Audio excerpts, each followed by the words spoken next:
नमस्कार दोस्तों, जय हिंद, जय भारत। आजकल हम चर्चा कर रहे हैं मौर्य वंश की। अब हम चर्चा करेंगे मौर्य वंश के जो बाद के सम्राट हुए। वैसे देखा जाए तो सम्राट तीन ही हुए: चंद्रगुप्त मौर्य, सम्राट बिंदुसार और सम्राट अशोक महान। सम्राट अशोक महान के बाद एक तरह से मौर्य वंश का पतन होना प्रारंभ हो गया। सम्राट अशोक के बाद उनके पुत्र दशरथ मौर्य को राजा बनाया गया और लगभग वो 8 वर्षों तक जो है उन्होंने शासन किया। शासन की बात करें तो इसके पतन यानी कि मौर्य वंश के पतन के बहुत सारे कारण थे। बहुत सारी चीजें बताई गई हैं कि पतन के जो जो कारण थे, क्योंकि 3 महान सम्राटों के बाद कोई महान सम्राट नहीं हुआ। उसके बाद उनके अयोग्य एवं निर्बल उत्तराधिकारी हुए। प्रशासन का अत्यधिक केंद्रीकरण हो गया था। राष्ट्रीय चेतना का उनमें अभाव था। आर्थिक एवं सांस्कृतिक असमानताएं होने लगी। जब शासन बढ़ा जाता है, राज्य साम्राज्य बड़ा हो गया, निर्बल उत्तराधिकारी थे और वो उसको संभाल नहीं पाए। आर्थिक एवं सांस्कृतिक असमानताएं हो गई। प्रांतीय शासकों के अत्याचार बढ़ गए। करों की भी अधिकता हो गई और अशोक की धम नीति, यह भी एक कारण है।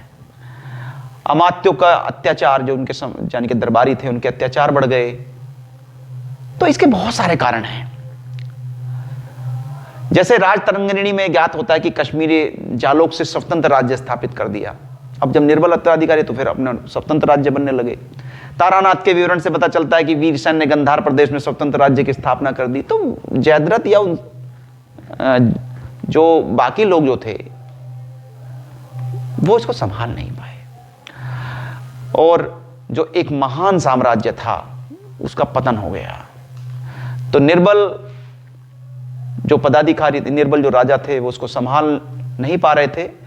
तो उसको ना संभालने की वजह कई और जगह जो है उसका प्रभाव पड़ने लगा। तो दशरथ मौर्य या उनके जो वंशज थे वो इसको पूर्णतः नाकामयाब रहे और आर्थिक संकट भी बढ़ने लगा। मतलब जब अशोक ने बौद्ध धर्म को अपनाने के बाद जो है 84,000 स्तूप बनवाए, उसमें राजकोष खाली कर दिया। इन स्तूपों को बनवाने के लिए प्रजा पर कर बढ़ गए और इन स्तूपों की देखभाल करने के लिए भी जो है बोझ बढ़ गया। तो एक तरह से आर्थिक संकट भी बढ़ गया था। और जो अशोक की अहिंसक नीति थी उसके कारण मौर्य वंश का साम्राज्य खंडित होने लगा। उन्हें रोकने के लिए वो कुछ नहीं कर पा रहे थे। उदाहरण के तौर पर अगर हम बात करें, कश्मीर के सामंत जालोक को ले सकते हैं, जिसने अशोक के बौद्ध बनने के कारण कश्मीर को अलग राष्ट्र घोषित कर दिया।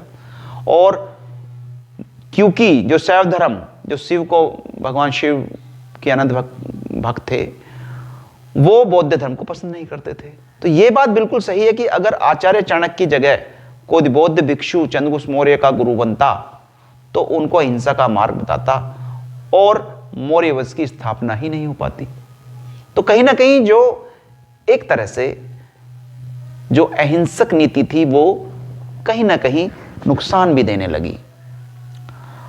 तो इस वजह से जो निर्बल राजा थे, अयोग्य राजा थे और जो एक आर्थिक बोझ पड़ा उसकी वजह थी। कुछ लोगों ने बौद्ध धर्म की वजह से जो है, जो उसमें उसको ना मानने की वजह से उन्होंने जो है अपने आप को अलग कर दिया। और लगभग 185 ईसा पूर्व इसके अंतिम जो शासक थे ब्रदरथ की हत्या कर दी गई। उन्हीं के जो उनके ही दरबारी थे, उनके ही जो मतलब कह सकते हैं मंत्री थे, उन्होंने उनकी हत्या कर दी और इस वंश का जो है अंत हो गया। इस महान वंश का जो है अंत हुआ। लेकिन कई चीजें ये राजवंश इस देश को देके गया, इतिहास को देके गया।